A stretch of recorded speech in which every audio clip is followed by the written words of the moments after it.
மூன்றாம் வகுப்பு சமூக அறிவியல் பருவம் 1.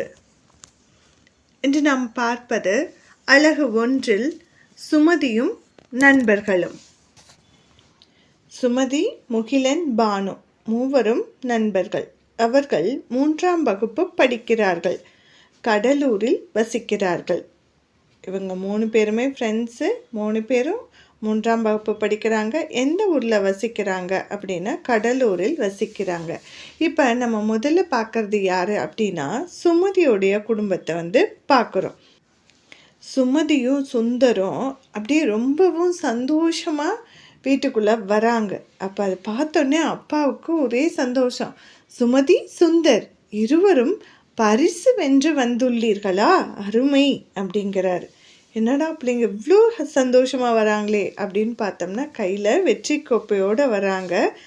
உடனே அப்பா கேட்குறாரு, எந்த போட்டியில் நீங்கள் வெற்றி பெற்றீர்கள் அப்படின்னு கேட்குறாரு. அதுக்கு சுந்தர் சொல்கிறான், கதை சொல்லும் போட்டியில் சுமதி முதலிடம் அப்பா அப்படின்னு சொல்கிறா. உடனே சுமதி என்ன சொல்கிறா, அண்ணன் ஓவிய போட்டியில் முதலிடம் அப்பா அப்படின்னு. அண்ணனும் ஓவிய போட்டியில் முதல் பரிசு வாங்கியிருக்கான் அப்படின்னு சொல்கிறா. உடனே அம்மா என்ன சொல்கிறாங்க, அட உங்கள் திறமைகளை சரியாக பயன்படுத்தி உள்ளீர்களே, வாழ்த்துகள் அப்படின்னு அம்மா சொல்கிறாங்க. அப்பா என்ன சொல்கிறாரு, நாளை நம் வீட்டிற்கு விருந்தினர்கள் வர இருக்கிறார்கள், வரவேற்க தயாராகுமா அப்படின்னு கேட்குறாரு. வாங்க பேசலாம் தலைப்பில் கலை திருவிழாவில் எந்தெந்த போட்டிகளில் கலந்து கொள்வீர்கள், ஏன் அப்படின்னு கேட்குறாங்க. இப்போ ஒவ்வொரு வருடமும் கலை திருவிழா நடக்கிறது இல்லையா, அதில் எந்தெந்த போட்டியில் நீங்கள் பங்கு பெறுவீங்க, ஏன் அப்படின்னு பதில் சொல்லுங்கள். அடுத்து பாருங்கள், தேர்வு செய்யலாம். உங்களுக்கு விருப்பமானவற்றை சரி என்று டிக் செய்யுங்கன்னு சொல்லியிருக்காங்க. பாருங்கள் என்னென்ன போட்டிகள் அப்படின்னு பாருங்கள். இதில் எதெல்லாம் உங்களுக்கு பிடிக்குதோ அதுக்கு டிக் போடுங்க. முதல் படம் பாருங்க, விளையாட்டு போட்டி. 2வது படம் என்னது, அது நாடகம் நடித்தல, தனிநபர் நடிப்பு. அடுத்து பாருங்க பேச்சு போட்டி. அந்த பொண்ணு மைக்கில் வீரமாக பேசுகிற மாதிரி இருக்கு இல்லையா, அப்போ பேச்சு போட்டி அது. அடுத்தது என்ன படம் அப்படின்னு பார்த்தீங்கன்னா வரைந்து வண்ணம் தீட்டுதல். அடுத்தது என்ன போட்டின்னு உங்களுக்கு தெரிஞ்சிருக்குன்னு நினைக்கிறேன், நடனம். அதற்கு அடுத்ததாக அந்த பையன் என்ன செய்கிறான், பாடல் பாடுகிறான். அப்போ அது பாட்டு போட்டி. இதில் உங்களுக்கு எதெல்லாம் பிடிக்குமோ அதுக்கு டிக் போடுங்க. அடுத்ததாக வாங்க எழுதலாம். உங்களுக்கு பிடித்தவை எதெல்லாம் உங்களுக்கு பிடிக்குமோ அதை இங்கே எழுதுங்க. அடுத்து உங்கள் நண்பருக்கு பிடித்தவை இந்த பக்கம் எழுதுங்க. 2 பேருக்கும் பிடித்தவை எது அப்படின்னு சொல்லிட்டு நடுவில் எழுதுங்க. கண்டுபிடிக்கலாம். குறிப்புகளை கொண்டு திறமைகளை கண்டுபிடித்து எழுதுக. என்னென்ன கொடுத்துருக்காங்கன்னு முதல்ல பார்ப்போம். நடனம் ஆடுதல், வரைதல், விடுகதை கூறுதல், நடித்தல், காகித உருவம் செய்தல், பாடல் பாடுதல். முதல் இதை பாருங்க, என்ன சொல்லியிருக்காங்கன்னு பார்த்து கண்டுபிடிப்போம். இனிய குரல், கேட்க விரும்புவார்கள், கேட்டு மகிழ்வார்கள். கண்டுபிடிச்சிட்டிங்க தானே, அப்போ அது என்னது, பாடல் பாடுதல். அடுத்தது கால்கள் ஆடும், கைகள் அசையும், கண்கள் பேசும். என்னது, நடனம் ஆடுதல். அடுத்து பாருங்க, வண்ணம் எடுப்பேன், வடிவம் கொடுப்பேன், உருவம் படைப்பேன். என்னவா இருக்கும், அது வரைதல். அடுத்தது வினாக்கள் கேட்பேன், குறிப்புகள் கொடுப்பேன், சிந்திக்க வைப்பேன். அது என்னது, விடுகதை கூறுதல். அடுத்து பாருங்க, தாள்கள் எடுப்பேன், மடித்து ஒட்டுவேன், அழகு பொருள் செய்வேன். அது காகித உருவம் செய்தல். அப்போ விட்டு போனது எதுன்னு பாருங்களேன். எது விட்டு போயிருக்கு, நடித்தல். அதற்கான வரிகளை நாம் இங்கு எழுதுவோம். என்ன எழுதலாம் நடிக்கிறதுக்கு, வசனம் பேசுவேன். அடுத்து நீங்களே முயற்சி செய்யுங்கள், எழுதுங்கள். அடுத்ததாக கலந்துரையாடி கற்போம். சுமதி விருந்தினர்களை வரவேற்பதற்காக தன் வீட்டை தூய்மை செய்கிறாள். அவளுடைய அண்ணன் வீட்டை அலங்கரிக்கிறான். பாட்டி சமையலுக்கு உதவுகிறார். தாத்தா கடைக்கு சென்று காய்கனிகள் வாங்கி வந்துள்ளார். ஒவ்வொருவரும் தங்களுக்கான வேலைகளை மகிழ்ச்சியுடன் செய்கிறார்கள் அப்படின்னு இங்கே படங்கள் கொடுத்து அவங்க செய்கிற வேலைகள் போட்டிருக்காங்க இல்லையா. கீழே பாருங்கள் என்ன கொடுத்துருக்காங்கன்னு. யார் கழுவினாலும் பாத்திரங்கள் பளபளப்பாக இருக்கும். இது போன்று மற்ற வேலைகளுக்கும் நீங்கள் சொல்லலாம். இப்போ யார் துவைத்தாலும் துணியின் அழுக்கு போகும், யார் பெருக்கினாலும் இடம் சுத்தமாகும். இது போன்று மற்ற வேலைகளுக்கும் தொடர்கள் உருவாக்கி உங்கள் நண்பர்களுடன் பகிர்ந்து மகிழுங்கள். தேர்வு செய்யலாம். விருந்தினர்களை வரவேற்கும் நிகழ்வுகளை வரிசைப்படுத்தி எழுதுக. முதல்ல இங்கே கொடுத்துருக்குறாங்க, அதை படிச்சிடுவோம். எங்கே வரும் அப்படின்ட்டு வரிசையாக எழுதுவோம். நன்றி கூறி வழி அனுப்புதல், தண்ணீர் பருக கொடுத்தல், உணவு பரிமாறுதல், வணக்கம் கூறி அழைத்தல். அப்போ முதல்ல நம்ம என்ன செய்வோம்? வணக்கம் கூறி அழைத்தல். அடுத்து என்ன கொடுப்போம்? தண்ணீர் பருக கொடுத்தல். அடுத்ததாக உணவு பரிமாறுதல். அடுத்ததாக என்ன வரும்? நன்றி கூறி வழி அனுப்புதல். வாங்க எழுதலாம். யார் செய்தார்கள் என எழுதுக. காய்கனி வாங்கியவர் தாத்தா, சமையல் செய்தவர் அம்மா, தோரணம் கட்டியவர் அண்ணன். அடுத்து பாருங்க, வாங்க நடிக்கலாம். உங்கள் வீட்டிற்கு விருந்தினர்கள் வருவது போலவும் அவர்களை நீங்கள் வரவேற்பது போலவும் குழுவாக நடித்து காட்டவும். அடுத்து நம்ம பார்க்குறது சுமதியின் குடும்ப வரைபடம். மேலே இருக்காங்க பாருங்க, முத்து சங்கரி. இவங்க யார்? சுந்தர் சுமதியோட தாத்தா பாட்டி. அவங்களுடைய பொண்ணும் பையன்தான் யார்?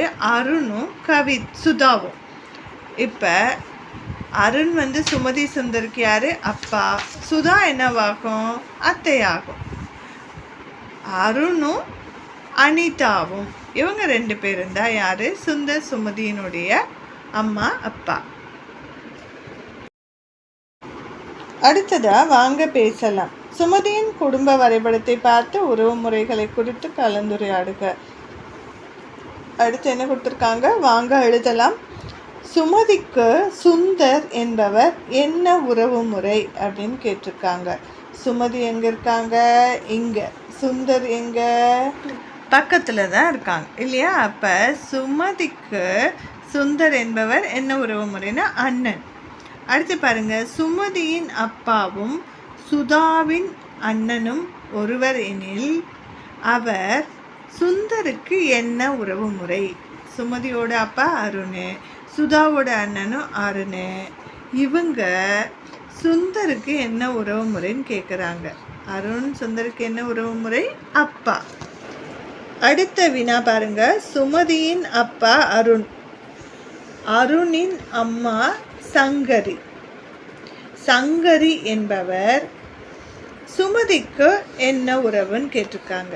சுமதிக்கு என்ன உறவு? அவங்க பாட்டி. அடுத்து நம்ம பார்க்கறது முகிலனின் குடும்பம். கலந்துரையாடி கற்போம்.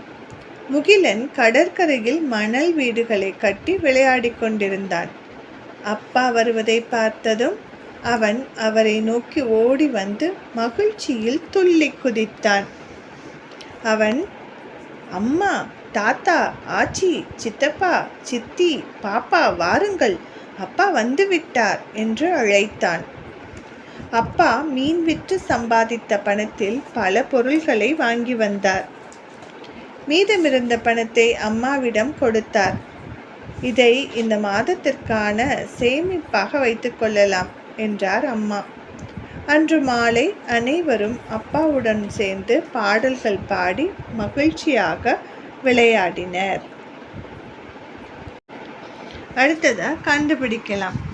முகிலன் வீட்டில் விளையாடிய விளையாட்டை விளையாடுக. என்ன விளையாட்டு விளையாடிருக்காங்கன்னு பார்ப்போம். குதித்து குதித்து ஓடி வா, குறிப்பு எடுத்து சுற்றி வா, குறிப்பிற்கான உறவினை கண்டுபிடித்து சேர்க்கவா அப்படின்னு சொல்லிட்டு இங்கே குறிப்புகள் கொடுத்துருக்காங்க. கண்டுபிடிப்போமா? உங்கள் பெற்றோரின் மூத்த மகன் உங்களுக்கு யார்? இப்போ உங்கள் அம்மா அப்பா அவங்களுடைய மூத்த பையன், அப்போ உங்களுக்கு அவங்க என்னவாகும்? அண்ணன். அடுத்து பாருங்க, அப்பாவின் தங்கை உங்களுக்கு யார்? அப்பாவோட தங்கையை நம்ம என்னன்னு சொல்லுவோம்? அத்தை. அப்பாவின் அம்மா உங்களுக்கு யார்? அப்பாவின் அம்மா பாட்டி. அடுத்து வினாவை நீங்களே எழுதுங்க. என்ன எழுதலாம்? அம்மாவின் அப்பா உங்களுக்கு யார்? தாத்தா. அம்மாவின் அண்ணன் உங்களுக்கு யார்? மாமா. இது போன்று நீங்களும் உறவு முறைகளுக்கான வினாக்களை எழுதுங்கள். வாங்க பேசலாம். உங்கள் உறவினர்களுடன் ஒன்று கூடி விளையாடிய அனுபவங்களை கூறுங்கள். இங்கே அடுத்து பாருங்க, வாங்க எழுதலாம். உங்கள் உறவுகளை எவ்வாறு அழைப்பீர்கள் என எழுதுக. இப்போ பாட்டி என்னெல்லாம் சொல்லுவாங்கன்னு சொல்லியிருக்காங்க. அப்பத்தா, ஆச்சி, வேற என்ன சொல்லுவாங்க?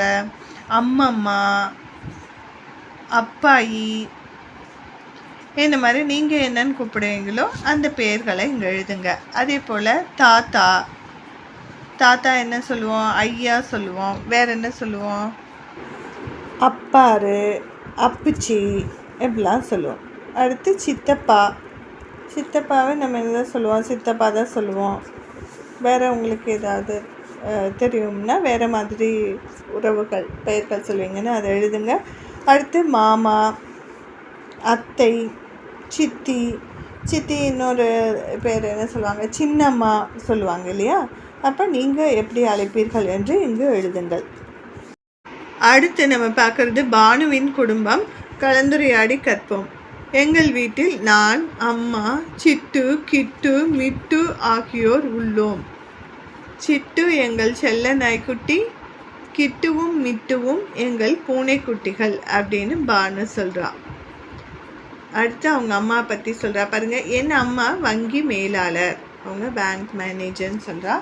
அடுத்து நான் அம்மாவுடன் பள்ளிக்கு செல்வேன். அம்மா தான் ஸ்கூல் கூட்டி போவாங்க. அம்மா வீட்டிற்கு வரும் வரை நான் என் செல்ல விலங்குகளுடன் விளையாடுவேன். நானும் அம்மாவும் விடுமுறை நாள்களில் நூலகத்திற்கு செல்வோம்.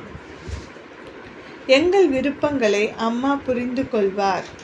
விடுமுறையில் நாங்கள் அனைவரும் பூங்காவிற்கு செல்வோம். எங்களுக்கு எல்லாமே அம்மா தான் அப்படின்னு இப்போ பானுவோட குடும்பத்தை பற்றி சொல்லியிருக்கா. வாங்க பேசலாம். உங்கள் வீட்டில் வளர்க்க விரும்பும் செல்ல விலங்குகள் எவை அப்படின்னு கேட்டிருக்காங்க. உங்கள் வீட்டில் நீங்கள் வளர்க்கணும்னு நினைக்கிறது அல்லது வளர்த்துட்ருக்கக்கூடிய செல்ல விலங்குகளை பற்றி சொல்லுங்கள். உங்கள் உறவினர்களுடன் விரும்பி சென்ற இடங்கள் எவை? எங்கெல்லாம் உங்களுடைய சொந்தக்காரங்க உறவினர்களுடன் எந்த இடத்துக்கு போனீங்க அப்படின்னு சொல்லுங்கள். அடுத்து வாங்க எழுதலாம். எங்கள் அம்மா இனியவர், எனக்கு பிடித்த நல்லவர், செல்ல விலங்கு வளர்ப்பவர், எங்கள் விருப்பம் அறிந்தவர், அன்பாய் பார்த்து கொள்பவர் அப்படின்ட்டு அடுத்து மீதி 4 லைன் வந்து நம்ம தான் எழுதணும். நீங்கள் உங்களுக்கு பிடிச்ச மாதிரி நீங்கள் எழுதுங்க. வாங்க வரையலாம். உனக்கு பிடித்த செல்ல விலங்கினை வரைந்து வண்ணம் தீட்டி பெயரிடவும். இங்கே உங்களுக்கு பிடிச்ச விலங்கு எதுவோ அதை வரைங்க, அழகாக வண்ணம் தீட்டுங்கள். கற்றல் பயணம். முகிலனின் குடும்ப வரைபடத்தை உற்று நோக்கி விடையளிக்க. பாருங்கள், ஃபஸ்ட் இருக்கிறது யார்? மணி, ஜெயா. அவங்க முகிலனுடைய தாத்தாவும் பாட்டியும். அடுத்து அவங்களுடைய மூத்த மகன் தான் யார்? குமார். இளைய மகன் யார்? செல்வம். அப்போ செல்வம்ங்கிறது முகிலனுக்கு யார்? சித்தப்பா. முகிலனுடைய அம்மா அப்பா பேர் என்னது? அம்மா கவிதா, அப்பா குமார். சித்தப்பா சித்தி யார்? சித்தப்பா செல்வம், சித்தி வந்து மாலா. அடுத்து மீனா. மீனா வந்து சித்தப்பா பொண்ணு. அப்போ முகிலனுக்கு என்ன ஆகுது? அவளும் தங்கை. இப்போ நம்ம உறவு முறையை கண்டுபிடித்து எழுதுவோமா? செல்வம் என்பவருக்கு மீனா என்ன உறவு முறை அப்படின்னு கேட்டிருக்காங்க. செல்வத்துக்கு மீனா என்ன உறவு அப்படின்னா மகள். அடுத்து பாருங்க, ஜெயா பாட்டியின் கணவர் முகிலனுக்கு என்ன உறவு முறை? அவர் என்ன ஆகுது? முகிலனுக்கு தாத்தா. மீனா கவிதா என்பவரை எவ்வாறு அழைப்பார்? மீனா வந்து கவிதாவை எப்படி கூப்பிடுவாங்க? பெரியம்மா அப்படின்னு கூப்பிடுவாங்க. அடுத்து முகிலனுக்கு மாலா என்பவர் என்ன உறவு முறை? முகிலனுக்கு மாலா யாரு? சித்தி. அடுத்து, முகிலன் செல்வம் என்பவரை எவ்வாறு அழைப்பார்?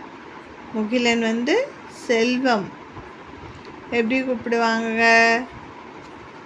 சித்தப்பா அப்படின்னு கூப்பிடுவான். வாய்மொழி வினா. குடும்ப விழாவில் சந்தித்த உறவினர்களை பற்றி வகுப்பறையில் பகிரவும். நீங்கள் யாரெல்லாம் பார்த்தீங்க உங்கள் குடும்ப விழாவில் அப்படின்னு சொல்லிட்டு சொல்லுங்கள். செயல் திட்டம். செய்தித்தாள்களை கொண்டு புகைப்பட சட்டம் உருவாக்கவும். அதில் குடும்ப படத்தை ஒட்டி வகுப்பறை கலைக்கூடத்தில் காட்சிப்படுத்தவும் சொல்லியிருக்காங்க. இந்த மாதிரி நீங்கள் செய்யுங்க. நான் கற்றவை.